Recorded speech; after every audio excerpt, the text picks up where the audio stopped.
Así como la púrpura, el tinte más preciado obtenido de un molusco, permitió a los fenicios construir un imperio comercial en el Mediterráneo, la cochinilla, el insecto de las nopaleras, ofreció un intenso color rojo que traspasó fronteras y generó ganancias incalculables en la Nueva España. Esto es solo prueba de cómo el color da identidad a un país.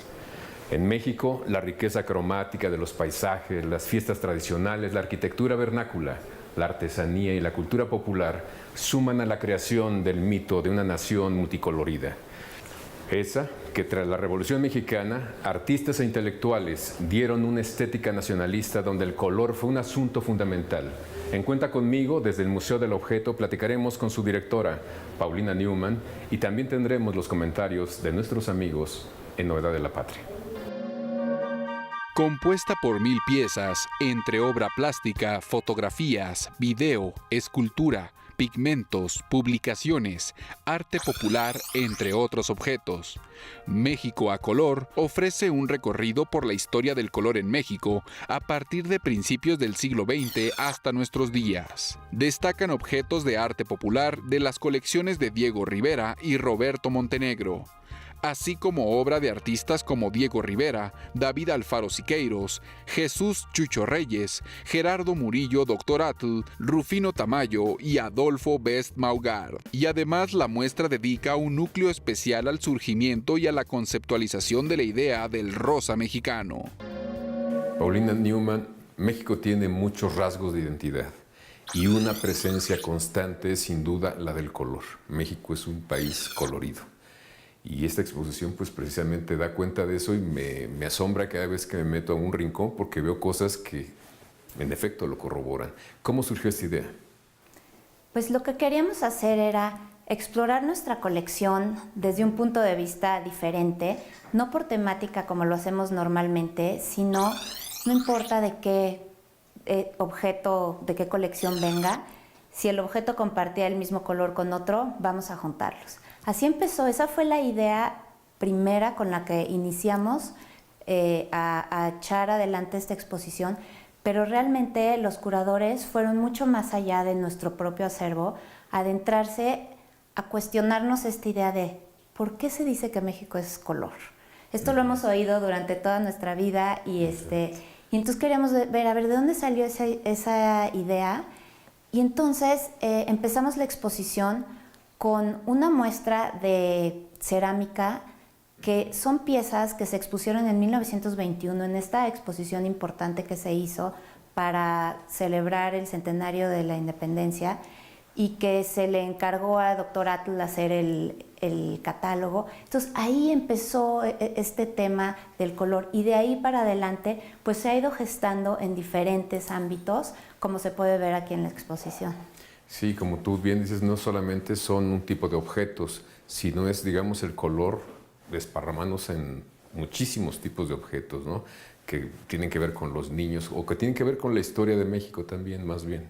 Están cosas de publicidad, pero también hay propuestas artísticas, como una escultura estupenda de Chucho Reyes Ferreira, por ejemplo.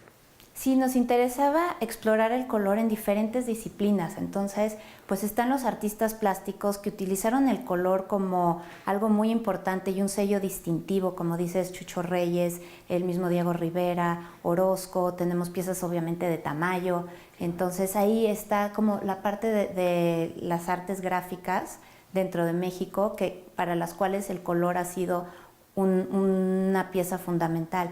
Pero también están los arquitectos que en México empezaron a utilizar el color como un elemento más para crear espacios, para hacer ambientes, para modificar cómo se viven los espacios. Entonces, pues podemos ver fotos muy buenas de casas de Luis Barragán, hay Geritz, por ejemplo, que trabajaron juntos para hacer las torres de satélite. Entonces, bueno, como platicábamos, el color está en todos lados. Aquí lo que hicimos fue un poco disectar y hacerlo más evidente. Y ahora que hablabas de los artistas, bueno, tanto el doctor Atl como Rivera estuvieron jugando con las posibilidades del color con otras texturas, ¿no? Mezclaron otros materiales, el nopal, el doctor Atl hizo cosas que tienen que ver con una cosa más plástica, ¿no?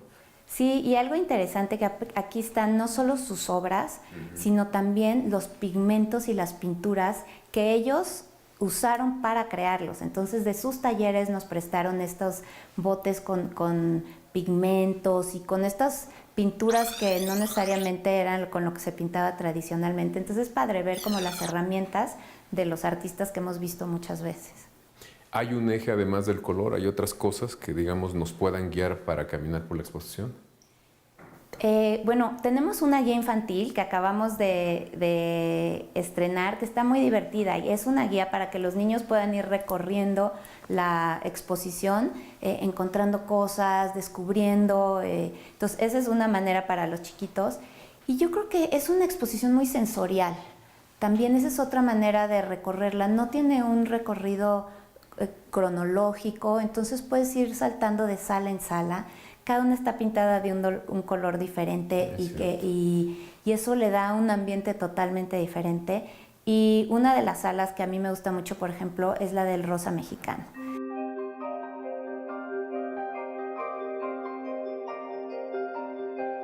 Y esta es la sala rosa finalmente, que es tu favorita. Pues fue muy divertido hacerla porque nos pusimos a nuestro acervo que tiene más de 150,000 objetos. Entonces imagínate en ese mar de objetos escoger los rosas. Y pues hay de rosas a rosas. Entonces primero hicimos como una gran selección y luego fuimos disectando y la curadora quiso que los ordenáramos de los más claritos a los más fuertes. Entonces, pues la verdad es que es de las partes más divertidas de este trabajo cuando tienes esta cantidad de objetos que te hablan de un tiempo diferente, de una manera de vida, de una manera de comunicar y tienes la oportunidad de ponerlos todos juntos solamente pensando en su color. Entonces, pues aquí tenemos cosas que están desde el rosa más clarito y van avanzando, pero que tienen que ver con pues, la vida de las personas dentro de las casas, la publicidad. Tuvimos que sacar, por ejemplo, prendas de ropa porque ya no nos cabían, pero el mundo es enorme y cada uno de estos objetos realmente te dice mucho de lo que estaba pasando en el mundo cuando fueron creados y las necesidades. Estábamos viendo el mejoral para niños, que tenían esta publicidad que mencionabas. Que era rosa. Exacto, ¿no? que la misma medicina era rosa, exacto. Sí, exactamente. Para distinguirlo, porque era para niños, entonces para distinguirlo de los medicamentos de adultos. Y pues una gran cantidad de empaques y envases que podemos ver que el rosa siempre estaba asociado como con los roles femeninos. Entonces, muchas de estas cosas están dirigidas hacia la mujer y... O a los niños. O a los niños, general, ¿no? Exacto, como de cosas de bebé, ese tipo de cosas, hasta llegar ya a los rosas más vibrantes, más intensos, pasando por discos, publicaciones, incluso estos papel higiénico, encendedores. Bueno, de todo. Eso fue lo que lo hizo tan divertido, que se podía todo. Y tenemos, seguramente tú te acuerdas del famosísimo tirapapas. Yo tenía uno. Que es de los mejores inventos y divertidísimo, que todos tuvimos uno. Bueno, pues el empaque era rosa. Entonces, Bueno, pero estoy viendo también cosas como Playboy, o sea, el rosa alcanzaba también. En todos lados. Y sí fue... Los cohetes, wow. Ah, sí, pues los cohetes es que es muy común que sean de colores vibrantes, y hay los rosas, y los diferenciaban de intensidades según el color. Entonces, wow. Sí. Entonces, pues esta idea de que el rosa mexicano es mexicano salió de esta conferencia de prensa que dio el maestro Valdiosera, pero que él solo estaba diciendo algo que ya era un hecho. O sea, el rosa mexicano nosotros, claro, está en todos lados. Hasta en los tamales, como me decías hace rato. Exacto, ¿no? En la comida, en las plantas, en las casas, en las calles, en los juguetes. Entonces, pues aquí lo que queríamos hacer es hacerle un pequeño homenaje a este color. Al rosa mexicano. Y vemos también por acá que hay una pieza importante, es un vestido rosa. Sí. Y en efecto no hay ropa, pero sí hay un vestido. Bueno, este vestido era una de las piezas más importantes de esta sala porque es uno de estos vestidos que estuvo presente en este desfile de modas en Nueva York de 1949, donde el maestro Valdiosera presentó una colección hecha casi toda de prendas de estos tonos. Okay. Entonces fue cuando le preguntaron, ¿pero por qué todo es de ese color? Y dijo, pues ese color está en todos lados en México, donde vayas lo vas a encontrar. Y ahí fue donde la periodista le dijo, entonces es un rosa mexicano. Y de ahí, pues ya conocemos el color así. Y pues era muy importante traer una de esas piezas para contar la historia como debe de ser en el modo a través del objeto mismo. A través del objeto y desde el origen, ¿no? Exacto. Estupendo. Pues vamos a seguir viendo. Vamos.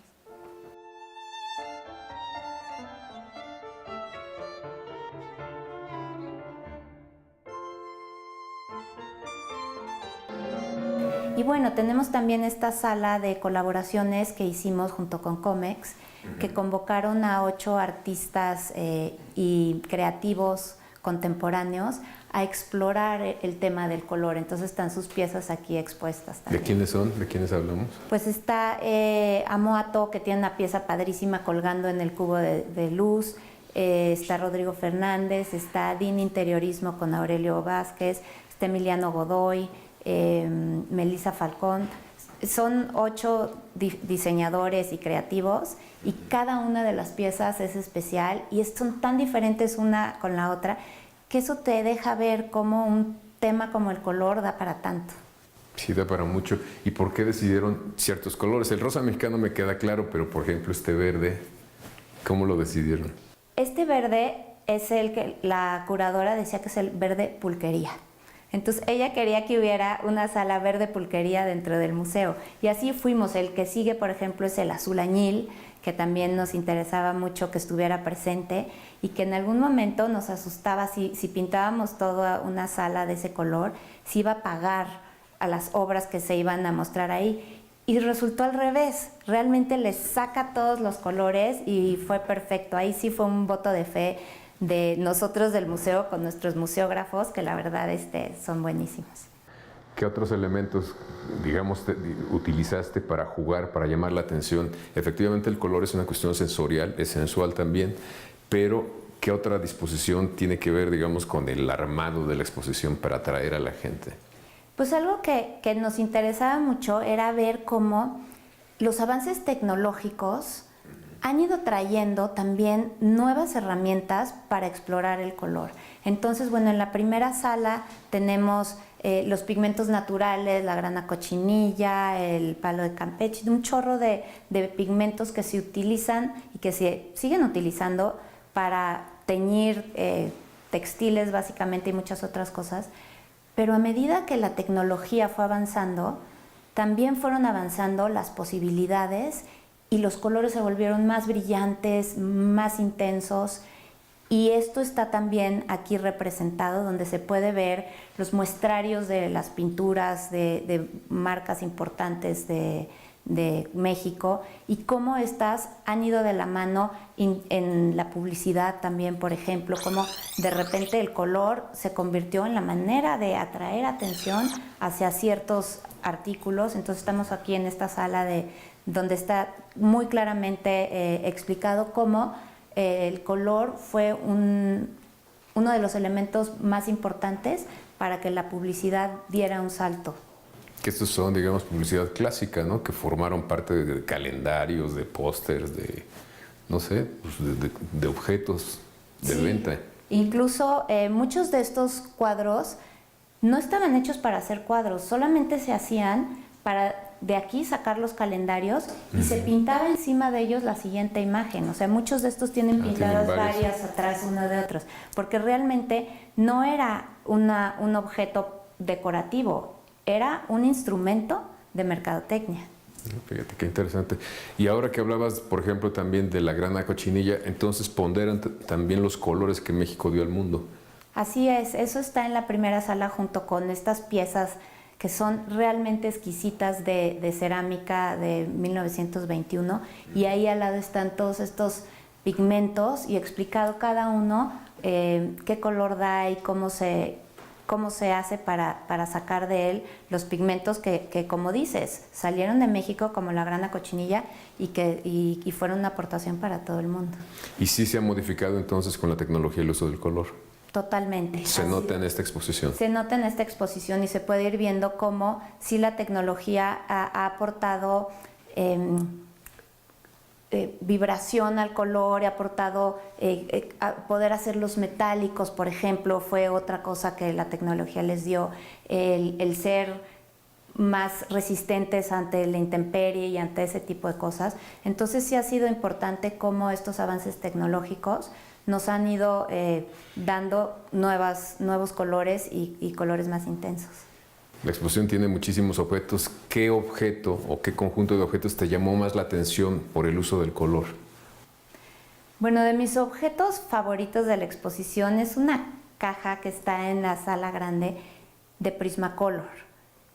Es una caja grande y están todos los Prismacolors ordenados así por color. Tenías así una niña. Pues era como el exhibidor que había en las tiendas, y nosotros nos llevábamos las cajitas chiquitas, que también hay una. Pero ver esa grandota así, con todos los colores ordenados, me gusta mucho porque se ve como esta gran riqueza de colores que hay.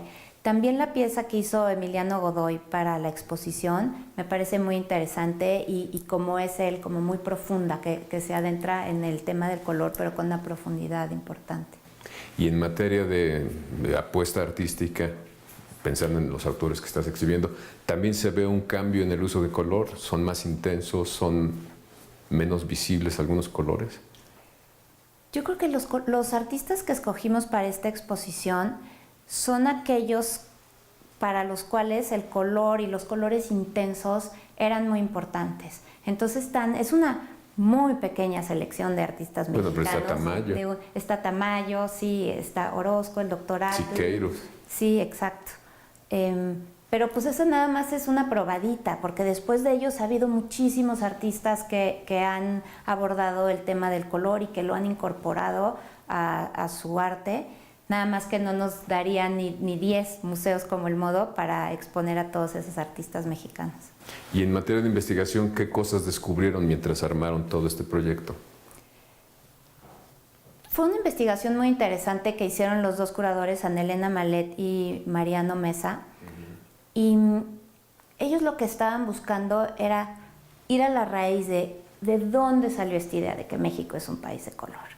Entonces, por eso llegaron a esa muestra de 1921. Ahí nació, digamos, y el concepto. ahí es donde ellos creen que las artes populares se expusieron por primera vez dentro de un museo como arte, no como algo que se vende y se compra en un museo, en un mercado, perdón, sino ya como piezas que los artesanos hacían, pero que tenían unas cualidades artísticas importantes.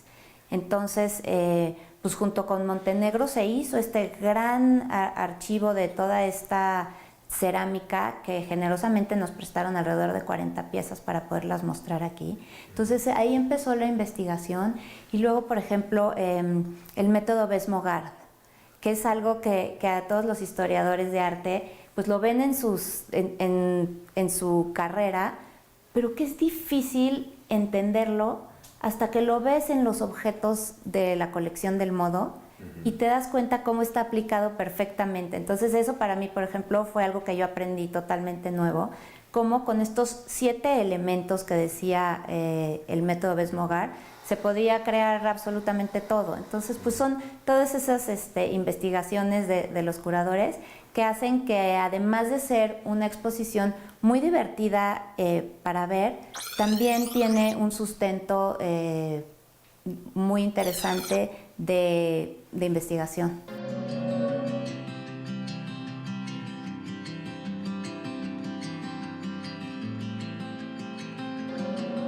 Y esto tiene que ver entonces con el método Bess-Mogard.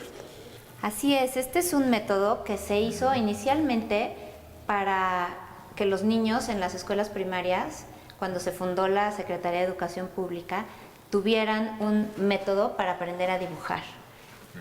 Pero después fue permeando y se empezó a utilizar en la mercadotecnia. Entonces, aquí están todos estos dibujos que utilizaban la teoría de Adolfo Bes-Mogart, que dice que cualquier dibujo se puede hacer utilizando solamente 7 elementos, que son la línea recta, el círculo, el zigzag, las curvas, y que cualquier cosa se puede usar utilizando esos. Y en 1923 ya todos los libros de texto incluían este método como método de dibujo, pero fue adoptado también por las agencias de publicidad, o lo que era en ese momento los que hacían la publicidad, y este mismo método se puede ver en objetos. Lo trasladaron se trasladó a otros usos.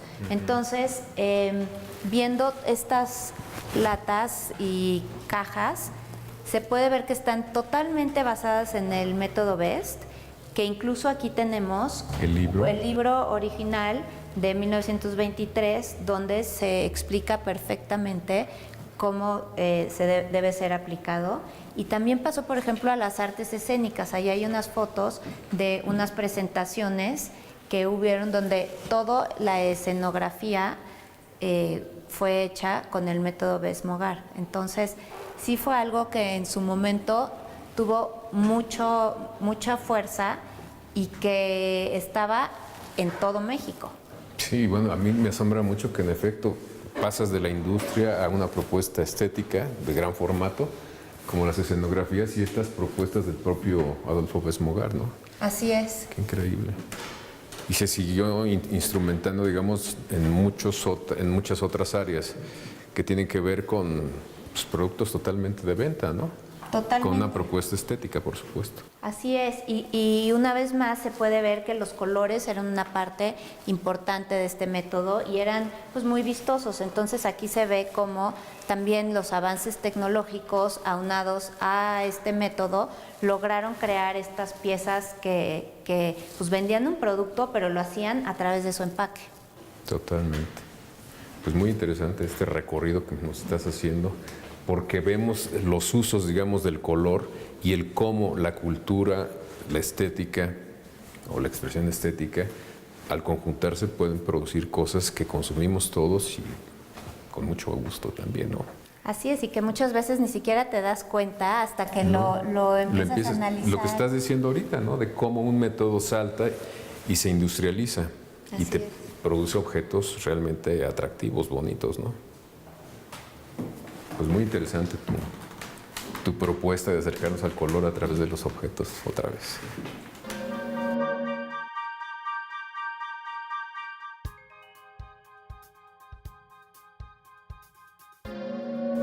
Pues algo más que nos quieras compartir, Paulina.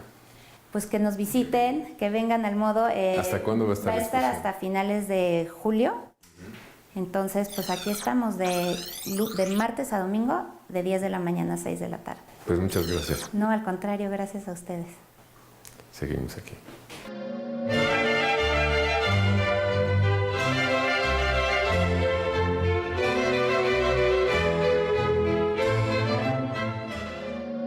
Y ahora los invito a que escuchemos La novedad de la patria.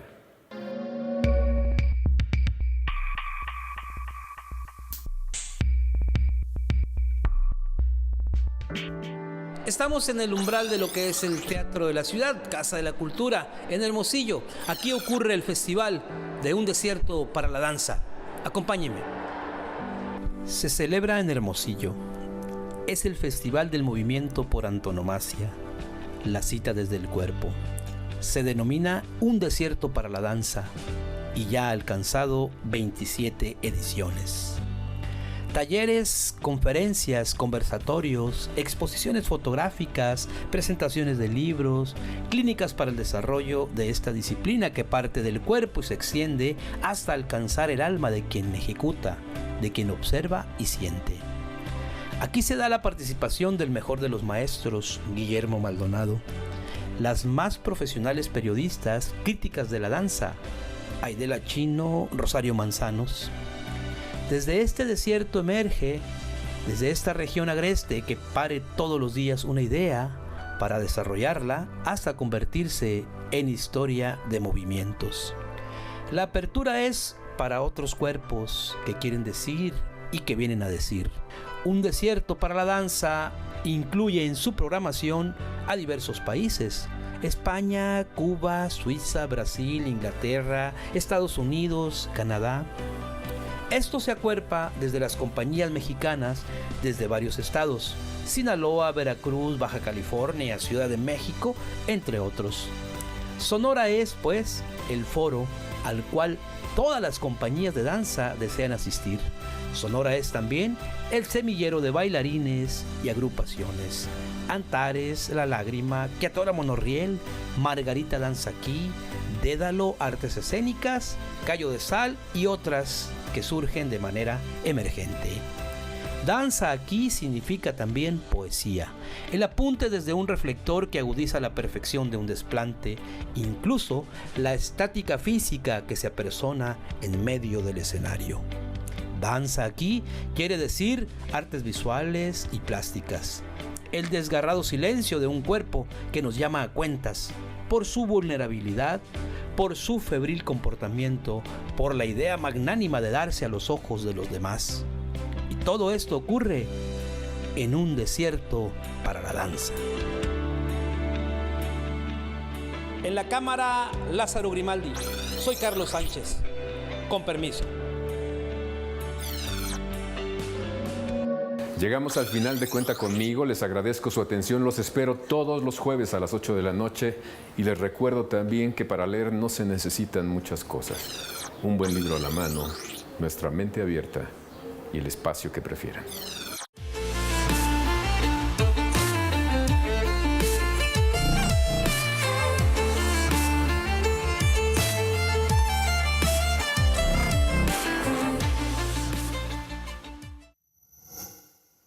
Gobierno de México.